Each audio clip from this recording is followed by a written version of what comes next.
Welcome to my channel physics made easy. तो आज हम लोग पहला टॉपिक स्टार्ट कर रहे हैं ऑप्टिक्स। और ऑप्टिक्स में हम लोग ऑप्टिक्स को चार पार्ट में हम लोग देखेंगे। तो जो पहला टॉपिक हमारा होगा रिफ्लेक्शन। और बेसिकली हम लोग यहाँ पे रिफ्लेक्शन तो वैसे बहुत आप देख लो तो छोटा टॉपिक है, लेकिन हम लोग यहाँ पे लाइट जो है उसके प्रॉपर्टीज़ के बारे में देखेंगे, बेसिक्स ऑफ लाइट हम देखेंगे।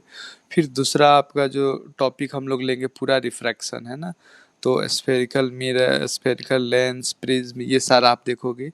और थर्ड जो हमारा पार्ट होगा वो आप scattering of light, optical instrument, microscope और रिजॉल्विंग पावर। और लास्ट हम लोग टॉपिक इसमें लेंगे वेव ऑप्टिक्स।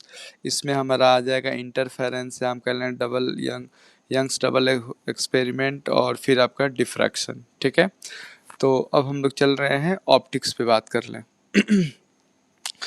तो लाइट के बारे में हम जानते हैं कि लाइट क्या है, एक इलेक्ट्रोमैग्नेटिक वेव है ना, इलेक्ट्रोमैग्नेटिक वेव है।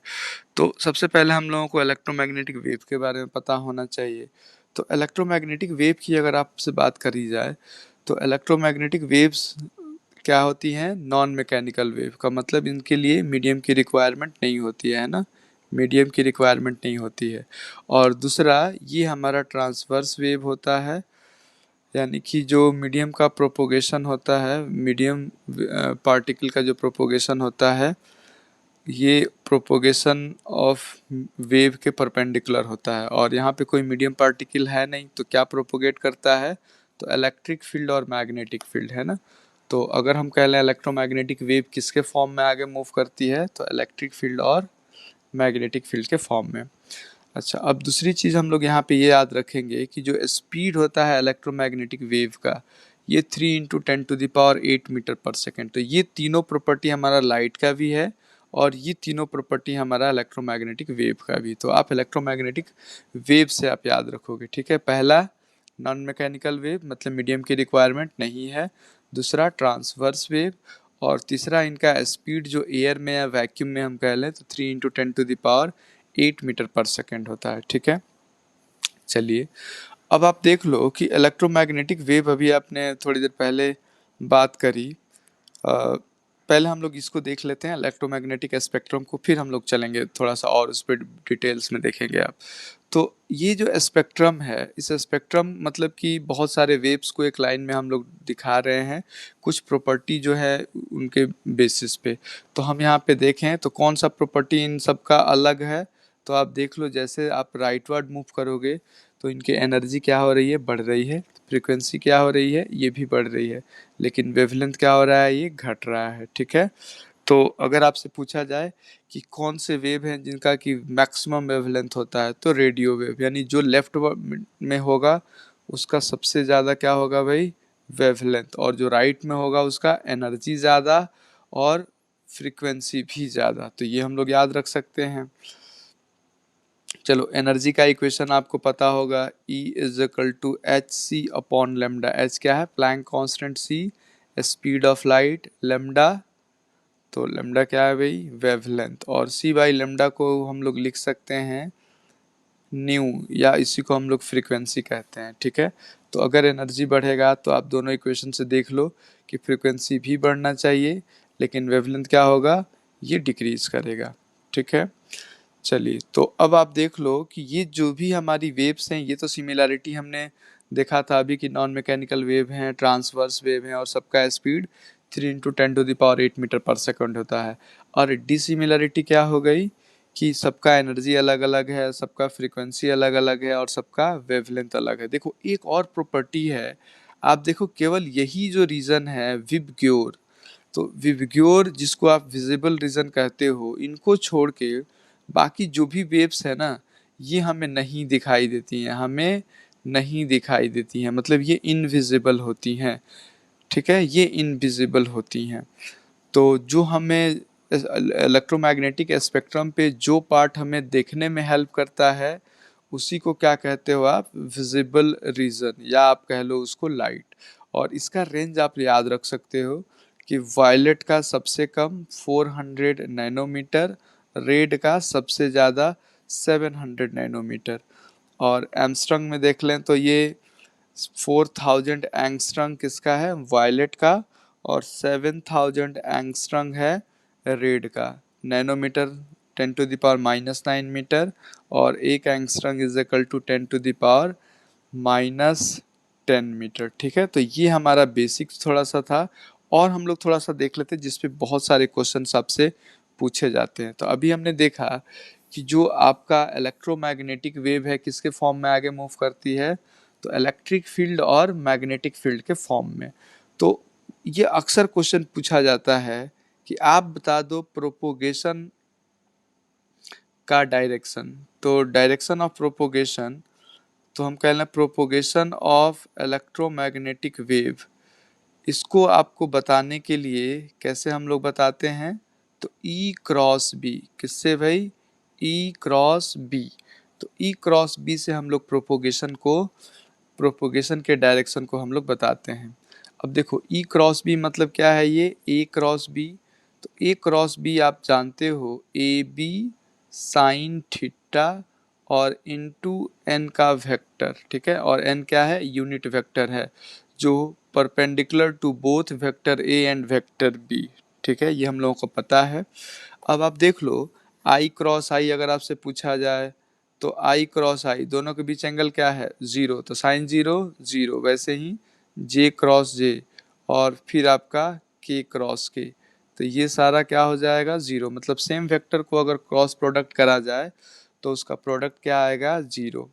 अच्छा, अब देखो ये आई जे और के, इनको आप बहुत अच्छे तरीके से याद रख सकते हो क्रॉस प्रोडक्ट, कि अगर हम लोग क्लॉकवाइज जा रहे हैं तो ये क्लॉकवाइज क्या होता है, पॉजिटिव। क्लॉकवाइज का मतलब कोई भी दो वेक्टर को हमें मल्टीप्लाई करना है, मतलब आई क्रॉस जे क्या आएगा भाई, के। चलो जे क्रॉस के क्या आएगा, आई, और के क्रॉस आई तो क्या हो जाएगा, जे वेक्टर। ठीक है, वैसे ही अगर आपसे कहा जाए कि ये आपका आई जे के जो है ये एंटी क्लॉकवाइज में मूव कर रहा है, अगर ये एंटी क्लॉकवाइज में, एंटी क्लॉकवाइज का मतलब कि आई क्रॉस के क्या है भाई, आई क्रॉस के क्या हो जाएगा, माइनस जे, के क्रॉस जे क्या हो जाएगा, माइनस आई, और वैसे ही जे क्रॉस आई क्या हो जाएगा, माइनस के। तो अगर ये क्लॉकवाइज है तो पॉजिटिव, एंटी क्लॉकवाइज है तो नेगेटिव। ठीक है, तो ये आप कोई भी दो वेक्टर इलेक्ट्रिक फील्ड और मैग्नेटिक फील्ड का डायरेक्शन दे रखा है तो आप क्रॉस प्रोडक्ट करके निकाल सकते हो। ठीक है भाई, क्रॉस प्रोडक्ट फिर से, ए क्रॉस बी का मतलब ए बी साइन थीटा, ए और बी क्या है, मैग्नीट्यूड, साइन थीटा में थीटा क्या है, दोनों के बीच का एंगल। चलिए, एक और अक्सर पूछा जाता है तो इसको भी हम लोग देख लें। तो ये आपसे पूछा जाता है कि इलेक्ट्रिक फील्ड और अगर मैग्नेटिक फील्ड दे रखा है तो स्पीड, या कोई भी एक चीज़ दे रखा हो तो आपसे स्पीड पूछ लिया जाता है। तो देखो, electric field is equal to C into B, ये हम लोग याद रख सकते हैं। ये कैसे, तो आप यहाँ से Q into E, magnetic electrostatic force is equal to magnetic force. ठीक है, तो आप जानते हो electrostatic force Q into E, और ये Q भी बी। तो ये याद रखने का तरीका है। तो आप देख लो, वेलोसिटी हमारा, वेलोसिटी के जगह पे c हम लोग ले लेंगे।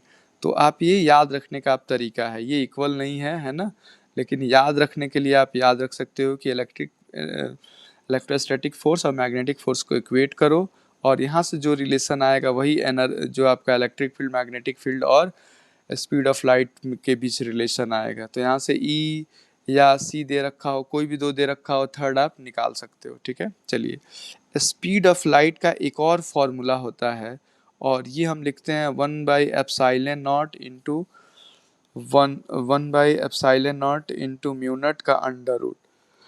और ये क्योंकि स्पीड है तो इसका जो एस आई यूनिट होगा ये क्या हो जाएगा, मीटर पर सेकेंड, और इसका जो डायमेंशन होगा क्या हो जाएगा, L t-1। ठीक है, ये क्वेश्चन पूछा जा चुका है तो आप इसको याद रख सकते हो। चलो, अब म्यूनट की अगर हम बात करें, म्यूनट क्या है, तो परमिएबिलिटी ऑफ फ्री स्पेस, और एप्सिलॉन नॉट क्या है, तो परमिटिविटी ऑफ फ्री स्पेस। तो रिफ्लेक्शन ऑफ लाइट हम जानते हैं कि लॉ ऑफ रिफ्लेक्शन में क्या है, इंसिडेंट रे, रिफ्लेक्टेड रे और normal at the point of incidence lies on the same plane, और सेकंड की angle of incidence is equal to angle of reflection. ठीक है, ये हमें पता है। चलिए दूसरा हम लोग देख लें कि एंगल, जो आपका एंगल ऑफ डेविएशन है, तो एंगल ऑफ डेविएशन का क्या मतलब है कि जो ओरिजिनल रे था, जो रे का ओरिजिनल डायरेक्शन था, उससे रिफ्लेक्टेड रे या हमारा रिफ्रैक्टेड रे कितना डेविएट हुआ है, तो इन दोनों के बीच के एंगल को हम क्या कहते हैं, एंगल ऑफ डेविएशन। तो अगर एक मिरर है तो इसके केस में 180 माइनस 2i, और आई हमारा क्या हो जाएगा, एंगल ऑफ इंसिडेंस, और नॉर्मल इंसिडेंस अगर हमने करा तो डेल्टा हमारा क्या हो जाएगा, मैक्सिमम, मतलब जो डेविएशन आएगा आपका मैक्सिमम आएगा। ठीक है, चलो दो मिरर के लिए भी हम लोग देख लेते हैं। तो दो मिरर के लिए मान लो कि कोई भी दो मिरर दे रखा है ये, और इनके बीच हमारा एंगल कितना है, थीटा है, कितना एंगल हमारा थीटा है। तो आप किसी भी रे को कितने भी एंगल पे आप इंसिडेंट करो, जो डेविएशन आएगा ना, ये 360 माइनस 2 थीटा, मतलब एंगल ऑफ इंसिडेंस से क्या होता है, ये इंडिपेंडेंट होता है। तो थीटा अगर हम लोग क्या कह रहे हैं, एंगल बिटवीन द मिरर्स, तो ये आप याद रख सकते हो, एंगल बिटवीन मिरर। और वहाँ पे हमारा सिंगल मिरर के केस में था, तो डेल्टा हमारा क्या था, 180 माइनस 2i, आई क्या था, एंगल ऑफ इंसिडेंस। तो ये दोनों में हमारा डिफरेंस है। चलिए एक और कॉन्सेप्ट हम लोग देख लेते हैं, फिर हम लोग आगे बढ़ते हैं। तो ये कॉन्सेप्ट है कि अगर हम लोग कोई भी मिरर की बात करें, यहाँ पे आपका लाइट इंसिडेंट हुआ, ठीक है, ये एक लाइट आप इंसिडेंट कर दो, तो ये हम जानते हैं जितना एंगल ऑफ इंसिडेंस होगा उतना ही एंगल ऑफ रिफ्लेक्शन होगा। तो ये मान लीजिए कि आपका एंगल ऑफ इंसिडेंस 60 डिग्री, तो एंगल ऑफ रिफ्लेक्शन भी क्या हो जाएगा, 60 डिग्री। आप देख लो ये एंगल कितना है, 30 डिग्री, क्योंकि टोटल 90 डिग्री है, तो ये भी कितना हो जाएगा, 30 डिग्री।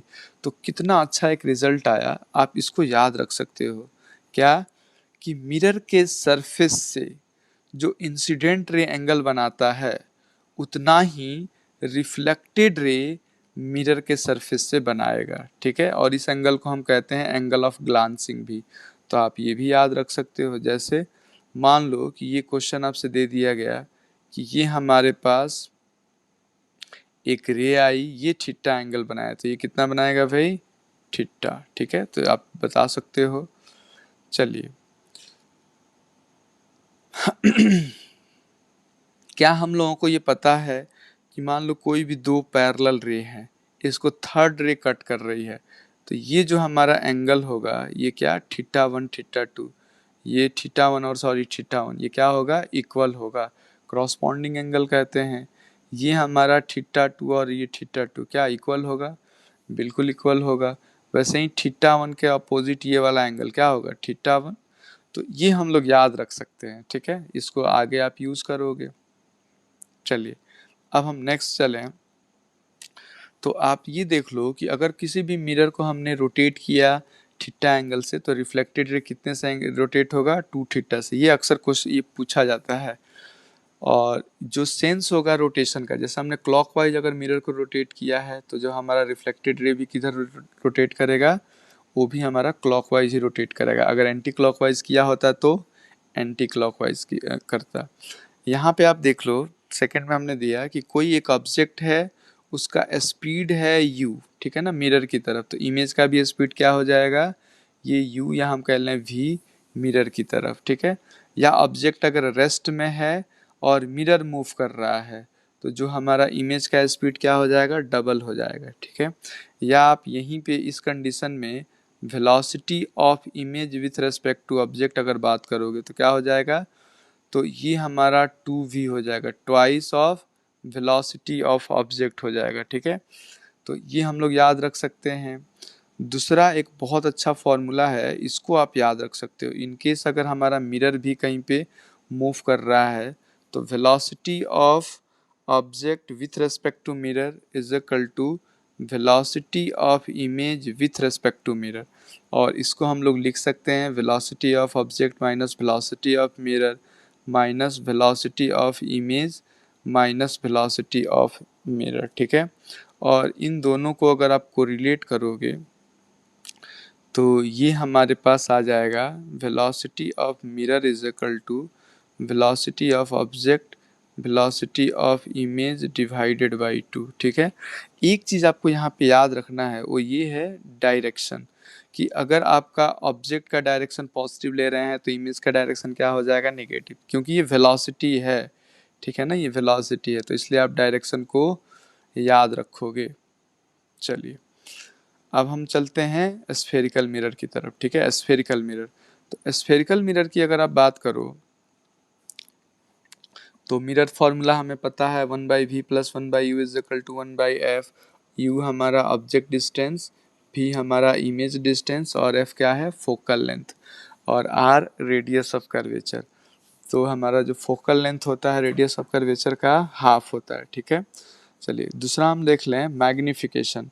आप देखो मैग्निफिकेशन को अच्छे से आप एक बार देख लेना। मैग्निफिकेशन क्या होता है, height of image to the height of object, मतलब रेशियो होता है, ratio of height of image to the height of object. और मिरर फॉर्मूला में माइनस भी अपॉन यू क्या होता है, माइनस भी अपॉन यू। और इसको एक और formula F by F minus you या एफ माइनस भी बाई एफ। इन केस अगर फोकल लेंथ और ऑब्जेक्ट डिस्टेंस दे रखा है तो डायरेक्ट आप निकाल सकते हो F by F minus you या एफ माइनस भी डिवाइडेड बाई एफ, ठीक है। चलिए अब हम लोग अगर मैग्निफिकेशन की बात करें तो अगर मैग्निफिकेशन हमारा पॉजिटिव है मतलब कि हमारा इमेज कैसा होगा, वो वर्चुअल और इरेक्ट हो जाएगा, ठीक है, वर्चुअल एंड इरेक्ट। और एम निगेटिव है मतलब जो हमारा इमेज होगा वो रियल एंड इन्वर्टेड हो जाएगा, ठीक है। ये आप याद रखोगे सारा का सारा किसके लिए है, तो ये रियल ऑब्जेक्ट के लिए है। चलिए साइन कन्वेंशन की अगर हम बात करें तो आप दो चीज़ याद रखो, पहला कि हम पोल को क्या मानते हैं, ओरिजिन, और इनकमिंग रे का डायरेक्शन जो होता है उसको हम पॉजिटिव लेते हैं। तो आप देख लो यहाँ पे दोनों कंडीशन में u हमारा नेगेटिव, फोकल लेंथ और रेडियस ऑफ कर्वेचर भी हमारा क्या है, नेगेटिव, कनकेव मिरर के केस में। और वही अगर कन्वेक्स मिरर की केस में हम देखें तो u तो यहाँ पे भी नेगेटिव हो जाएगा, लेकिन फोकल लेंथ और रेडियस ऑफ कर्वेचर क्या होगा, ये पॉजिटिव होगा। तो इसको आप याद रखोगे। दूसरा एक और कि अगर हमारा इमेज क्या है, वर्चुअल है, तो आपका जो मिरर होगा क्या हो सकता है, तीनों हो सकता है। प्लेन मिरर के केस में हमारा m1 हो जाएगा, मतलब इमेज का साइज ऑब्जेक्ट के साइज के बराबर। कनकेव मिरर अगर है तो इमेज का साइज क्या होगा, ऑब्जेक्ट से बड़ा होगा, यानी m का वैल्यू ग्रेटर देन 1। और कन्वेक्स मिरर के केस में m हमारा लेस देन 1, यानी कि इमेज का साइज ऑब्जेक्ट साइज से छोटा होगा। और फिर ये लास्ट आप याद रख सकते हो कि अगर हमारा इमेज रियल आया, क्या आ गया भाई, रियल, तो आपका जो ऑब्जेक्ट होगा वो हमेशा कैसा, सॉरी, जो मिरर होगा वो क्या होगा, हमेशा ही कनकेव मिरर होगा, ठीक है। तो ये हम लोग याद रख सकते हैं। चलिए जल्दी से हम लोग री डायग्राम देख लेते हैं और उसके बाद से फिर हम लोग क्वेश्चंस पे आएंगे। तो ये लास्ट टॉपिक होगा हमारा, ये रे डायग्राम। देखो दो कॉन्सेप्ट हम लोगों को पता है, क्या कि पोल जो होता है, इनके थोड़ा सा हम डेफिनेशन अगर देख लें तो पोल हमारा ज्योमेट्रिकल सेंटर होता है स्फेरिकल मिरर का, फोकस जो होता है सेंटर ऑफ कर्वेचर, और पोल को क्या करता है, पोल जो पॉइंट हमारा है इनको इक्वल डिवाइड करता है, मतलब C F is equal to P F, ठीक है। तो ये हम लोगों को पता है। प्रिंसिपल एक्सिस है जो पोल और फोकस से या सेंटर ऑफ कर्वेचर से होके पास कर रहा है, उस लाइन को फोकस कहते हो आप। तो कोई भी रे है ना, कोई भी रे अगर हमने इंसिडेंट किया पैरेलल, तो रिफ्लेक्शन के बाद ये फोकस से जाएगा, ठीक है। कब, जब हमारा ये रे पैरेक्सियल रेज हो, क्या हो, पैरेक्सियल रेज हो। तो ये हम लोगों को याद रखना है कि अगर कोई भी रे हो पैरेक्सियल रेज है तो पैरेलल अगर प्रिंसिपल एक्सिस के इंसिडेंट किया है तो कहाँ से जाएगा, फोकस से, ठीक है। और दूसरी चीज़ कि अगर ये स्फेरिकल मिरर है तो स्फेरिकल मिरर में कोई भी एक लाइन ड्रॉ करो जो सेंटर से जा रहा है, तो क्या हो जाएगा, उस स्फेरिकल मिरर पे नॉर्मल हो जाएगा, ठीक है। अगर कोई भी लाइन सेंटर से पास कर रहा है तो उस स्फेरिकल मिरर पे क्या हो जाएगा, नॉर्मल हो जाएगा। तो नॉर्मली इंसिडेंट का मतलब देख लो, प्रिंसिपल एक्सिस के अलोंग भी अगर लाइट को इंसिडेंट करेंगे तो क्या होगा, ये नॉर्मल होगा। और नॉर्मल लाइट क्या करता है, अपने पाथ को रिट्रेस करता है। क्या करता है भाई, पाथ को रिट्रेस करता है, ठीक है। तो अब देख लो, मान लो अगर ऑब्जेक्ट इन्फिनिटी पे है, तो ऑब्जेक्ट इन्फिनिटी पे तो रेज कैसी आएंगी, पैरेलल आएंगी। और अगर पैरेलल आई तो कहाँ पे मिट करेगी, फोकस पे। कहाँ पे मिट करेगी, फोकस पे। तो आप देख लो कि अगर हमारा रियल में इंटरसेक्शन हो रहा है लाइट रे का, तो रियल इमेज यानी ऑब्जेक्ट इन्फिनिटी पे है, तो इमेज हमारा कहाँ बन गया, फोकस पे, ठीक है। अब इसी को रिवर्स कर दो, तो रिवर्स भी तो हो सकता है ना, कि अगर ऑब्जेक्ट हमारा कहाँ पे है, फोकस पे, तो इमेज कहाँ बनेगा, इन्फिनिटी पे बनेगा। क्योंकि यहाँ से ऐसे रे जाएंगी, ये क्या हो जाएगी, रिफ्लेक्शन के बाद पैरेलल हो जाएगी। तो पैरेलल रेज कहाँ मिलती है, इन्फिनिटी पे, ठीक है। तो 2 पॉइंट आपको याद हो गया। चलिए नेक्स्ट अगर हम बात करें, तो अगर हमारा ऑब्जेक्ट है कहाँ पे, सेंटर पे, तो इमेज कहाँ बनेगा। देखो 2 रे हम लेते हैं इमेज फॉर्मेशन के लिए। तो एक रे आपने नॉर्मली लिया, ये कहाँ आके मीट करेगा, सी पे। प्रिंसिपल एक्सिस के अलोंग लेके जाओ, कहाँ मिलेगा, सी पे। तो अगर ऑब्जेक्ट सी पे है, इमेज कहाँ बनेगा, सी पे। सिंपल सा चीज है, सी पे बन जाएगा। चलिए अब नेक्स्ट हम लोग बात करें कि अगर ऑब्जेक्ट को सी और एफ के बीच में हम रखें, कहाँ पे, सी और एफ के बीच में हम रखें, तो आप देख लो सी और एफ के बीच में रखा आपने, ये एक रे लिया हमने, ये नॉर्मल ड्रॉ किया, तो ये हमारा रे रिफ्लेक्टेड रे आएगा। और एक हमने पैरेलल, हमने प्रिंसिपल एक्सिस के अलोंग हमने पास किया, तो ये यहाँ पे आया। मतलब ऑब्जेक्ट अगर सी और एफ के बीच में है, तो इमेज कहाँ बनेगा, बियॉन्ड सी, ठीक है ना। तो ये फोर्थ पॉइंट आप याद रख सकते हो। अच्छा, अगर नेक्स्ट पॉइंट हम बात करें कि यहीं पे इसको रिवर्स कर दो, अगर ऑब्जेक्ट हमारा हो गया कहाँ पे, बियॉन्ड सी, तो इमेज कहाँ बन जाएगा, तो ये सी और एफ के बीच में है ना, क्योंकि ये रिवर्सिबिलिटी को फॉलो कर रहा है, ठीक है ना। अगर आपका लाइट यहाँ से गया, तो ये कहाँ मीट करेगा, सी और एफ के बीच में। तो ये बता सकते हो आप लोग। तो ये हमारा 5 पॉइंट है। अब पांचों में आप एक चीज याद रखो कि पांचों के केस में जो हमारा रिफ्लेक्टेड रे है, वो रियल में इंटरसेक्ट कर रहा है, मतलब रियल इमेज। और एक ही कंडीशन है, जब ऑब्जेक्ट को पोल और फोकस के बीच में रखेंगे, तो कहाँ बनेगा, बिहाइंड द मिरर बनेगा, है ना। और बिहाइंड मिरर जो बनता है वो वर्चुअल, इरेक्ट और मैग्नीफाइड, ठीक है। तो इसको हम लोगों को याद रखना है। कन्वेक्स मिरर के केस में 2 ही कंडीशन है, इन्फिनिटी पे है तो फोकस पे, इन्फिनिटी और सेंटर पोल के बीच में कहीं पे भी हो तो कहाँ बनेगा, पोल और फोकस के बीच में, और डिमिनिस्ड बनेगा, ठीक है। चलो एक यहीं पे क्वेश्चन अगर आपसे पूछ लिया जाए कि आप बता दो कि ये आपके पास ऑब्जेक्ट जो है सी और एफ के बीच में है, यहाँ पे ऑब्जेक्ट है, तो इसका मैग्निफिकेशन क्या होगा। नेचर तो देख लिया हमने, मैग्निफिकेशन बताओ। तो क्या आपको पता है कि इमेज यहाँ पे बन जाएगा। और थोड़ी देर पहले हमने देखा था कि ये आपका magnification is equal to minus v upon u. तो मैं अगर केवल मॉड आपको देखा जाए तो भी ज़्यादा है या यू ज़्यादा है, भी ज़्यादा है, तो ऊपर वाला बड़ा, इसका मतलब m is greater than 1, magnitude, ठीक है ना। तो इसका मैग्नीट्यूड 1 से ज़्यादा होगा, यानी मैग्नीफाइड बनेगा।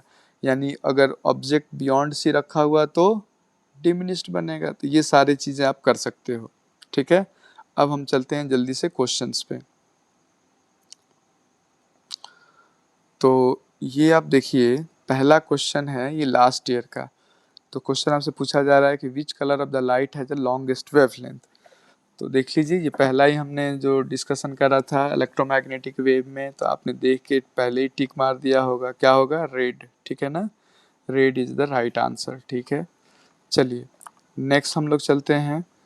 तो नेक्स्ट पे हम देखें तो ये कह रहा है, देखो प्रोपोगेशन ऑफ लाइट का डायरेक्शन आपसे पूछा जा रहा है।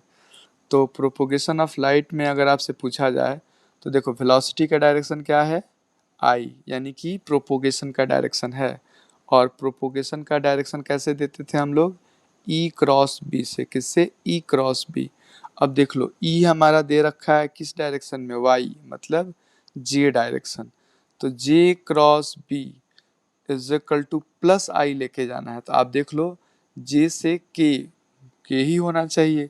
लेकिन अगर के पॉजिटिव या निगेटिव, तो देखो जे क्रॉस के होगा तभी तो आई होगा, क्लॉकवाइज ही तो जा रहे हैं, तो बी क्या हो जाएगा, जेड डायरेक्शन। ठीक है भाई, तो चलिए 2 क्वेश्चन हमने कर लिए। जो भी क्वेश्चन हो ना, तो जैसे आप एक बार स्क्रीनशॉट एक बार इसको पॉज कर दो, फिर एक बार ट्राई करो और फिर उसके बाद से आप आंसर देखो। चलिए थर्ड पे हम लोग आए।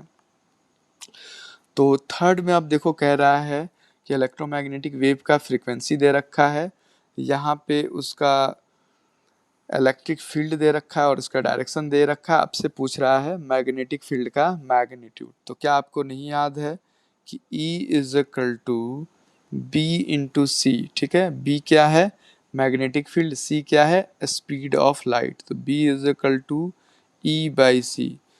ई का वैल्यू क्या है 6.3 और सी का वैल्यू हम जानते हैं 3 इंटू 10⁸ कितना हो जाएगा 2.1 इंटू 10⁸ अब देखो डायरेक्शन निकालने की ज़रूरत नहीं है क्योंकि तीनों में डायरेक्शन सेम है। क्या हो जाएगा भाई, सेकंड। ठीक है ना, आप इजीली कर सकते हो अगर आप मेरे चैनल को फॉलो कर रहे हो तो सारे क्वेश्चंस आप कर सकते हो। चलिए दूसरे क्वेश्चन पे हम लोग आ जाएं। तो ये आपका क्वेश्चन दे रखा है, कह रहा है कि इलेक्ट्रोमैग्नेटिक वेव है और स्पीड ऑफ लाइट आपका दे रखा है, मैग्नेटिक फील्ड दे रखा है, इलेक्ट्रिक फील्ड पूछा जा रहा है। क्या नहीं निकाल सकते हैं भाई, इजीएस्ट क्वेश्चन आपका। तो E is equal to B into C. B हमारे पास कितना दे रखा है 100 इंटू 10⁻⁻6 और ये 3 इंटू 10⁸ तो आप ये देख लो कितना हो जाएगा भाई 3 इंटू 10⁴ कौन सा ऑप्शन, तो ऑप्शन सेकंड। ठीक है, तो ये प्रीवियस ईयर है, आप देख लो बहुत इजी क्वेश्चन पूछे जाते हैं। तो अगर आप रिवाइज कर रहे हो साथ में तो ये सारे क्वेश्चन बिल्कुल नहीं छूटने चाहिए आपसे। चलिए ये क्वेश्चन हम लोग करते हैं। ये कह रहा है कि एक ऑब्जेक्ट है जिसका जो कि 14 सेंटीमीटर पे रखा हुआ है और मिरर का फोकल लेंथ है 15 सेंटीमीटर। अगर 20 सेंटीमीटर हमने मिरर की तरफ अगर इसको मूव कराया तो हमारा इमेज कितने से डिस्प्लेस करेगा। ठीक है, तो इसको आप देखो, क्या हम लोग जानते हैं 1/v plus 1/u is equal to 1/f, बिल्कुल जानते हैं, हमें v निकालना है। तो 1/f माइनस 1/u यानी v is equal to u f u minus f. ठीक है, अच्छा अब क्या हमें दे रखा है, तो आप देख लो पहले कंडीशन में हमारा फोकल लेंथ दे रखा है और ये निगेटिव। ठीक है ना, माइनस, क्योंकि हमने पढ़ा था फोकल लेंथ कनकेव मिरर के लिए नेगेटिव। यू जो हमारा दे रखा है सबसे पहले, तो ये -40 सेंटीमीटर दे रखा है। वैल्यू रखो जल्दी से और आंसर लेके आओ। -15 -40 डिवाइडेड बाई ये -40 और ये +15, माइनस माइनस प्लस, तो ये हो जाएगा आपका 15 इंटू 40 और डिवाइडेड बाई -25। तो ये आप देखिए कितना हो जाएगा भाई 3 और नीचे 5 और ये 8, तो कितना आ गया 24। कितना आ गया भाई ये, तो इसको आप लिख सकते हो V1 जो हमारा हो जाएगा, V1 हमारा हो गया 24। V1 is equal to -24 centimetre. ठीक है, चलिए दूसरे कंडीशन में हम देख लें।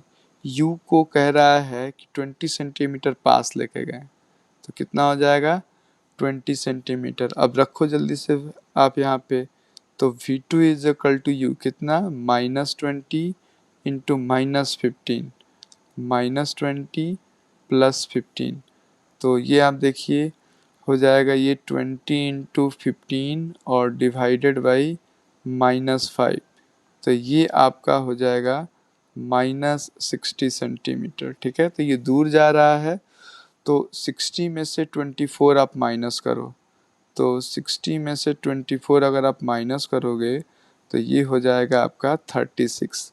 और देख लो कि जैसे जैसे आपका ऑब्जेक्ट नज़दीक आ रहा है तो ये किधर जा रहा है भाई, दूर जा रहा है। तो आप निकाल सकते हो कौन सा, तो 36 सेंटीमीटर अवे, 36 सेंटीमीटर किधर, अवे फ्रॉम द मिरर। तो ये हमारा क्वेश्चन हो गया। चलिए नेक्स्ट क्वेश्चन की तरफ चलते हैं भाई। और अगर आपको अच्छा लग रहा है तो आप इस चैनल को ज़रूर सब्सक्राइब करो और कोई भी डाउट हो, किसी भी क्वेश्चंस को अगर करना हो, आपको लग रहा है कि मुझे करना चाहिए, तो बिल्कुल आप बता दीजिए मुझे। देखो m is equal to -2, m is equal to -1/2, ठीक है। अभी मैंने बताया था अगर मैग्निफिकेशन नेगेटिव है तो इमेज क्या होगा, रियल। और इमेज रियल का मतलब देखो, सबसे पहले c को रिलेट करो, ठीक है। अच्छा, और रियल इमेज कहाँ पे बनता है, कनकेव मिरर, मतलब दोनों कहाँ पे जाएंगे, b।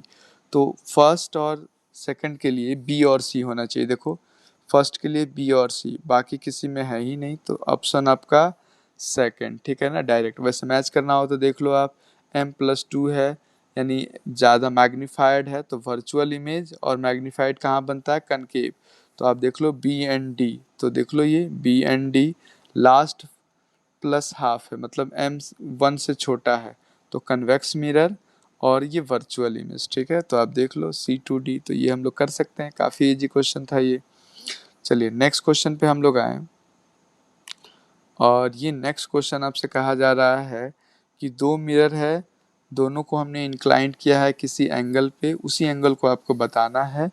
एक जो आपका रे है वो सेकंड मिरर के पैरेलल इंसिडेंट हो रहा है, और रिफ्लेक्शन होने के बाद पहले मिरर के पैरेलल आपका चला जा रहा है, तो आपको बताना है एंगल, ठीक है। तो एक बार इसको हम ड्रॉ कर लेते हैं। देखो इस तरीके से मिरर दे रखा है, ये मिरर हमारा नीचे वाला मिरर 1 हम मान लें M1, और ये मिरर M2, ठीक है। यहाँ पे कोई एक लाइट रे आया, ये क्या है, M2 के पैरेलल है, तो जो ये एंगल होगा वही एंगल होगा, अभी मैंने थोड़ी देर पहले आपको बताया था। चलिए अब देखो कि ये रे आया और यहाँ से ये चला गया इसके पैरेलल, तो जो ये हमारा फाइनल रे जो आ रहा है M1 के पैरेलल है, तो देखो ये और ये दोनों पैरेलल है, तो ये एंगल भी हमारा क्या हो जाएगा, सेम। और ये अगर एंगल देखो तो क्या एंगल ऑफ ग्लांसिंग, एक मैंने बताया था, मिरर से जितना एंगल हमारा रिफ्लेक्टेड रे बनाएगा उतना ही क्या होगा, इंसिडेंट रे बनाएगा, तो ये भी एंगल क्या हो जाएगा, थीटा। और ये आप देख लो इधर ये थीटा है तो ये भी थीटा, देखो कितना इजी हो गया अगर आपने साथ में अगर समझा है तो, अगर नहीं समझा है तो एक बार जल्दी से जाके पीछे आप रिमाइंड करके जरूर एक बार उसको देखो। ये तीनों एंगल हमारे क्या हो गए, इक्वल है। कौन सा ट्रायंगल, अरे इक्विलैटरल ट्रायंगल, तो थीटा का वैल्यू क्या हो जाएगा, 60। या वैसे भी हम जानते हैं तीनों एंगल का समेशन कितना, 180, तो 3 थीटा इज इक्वल टू 180, यानी theta is equal to 60 degree, ठीक है। तो ये हम लोग क्वेश्चन भाई कर सकते हैं ठीक है। तो और अच्छे अच्छे क्वेश्चंस करने के लिए और अच्छे अच्छे कॉन्सेप्ट्स को सीखने के लिए, रिवीजन करने के लिए नीट की, ज़रूर आप इस मेरे चैनल के साथ जुड़े रहें। Thank you for watching, subscribe ज़रूर कर दो अगर आपको अच्छा लगे तो। अगले वीडियो में फिर मिलते हैं।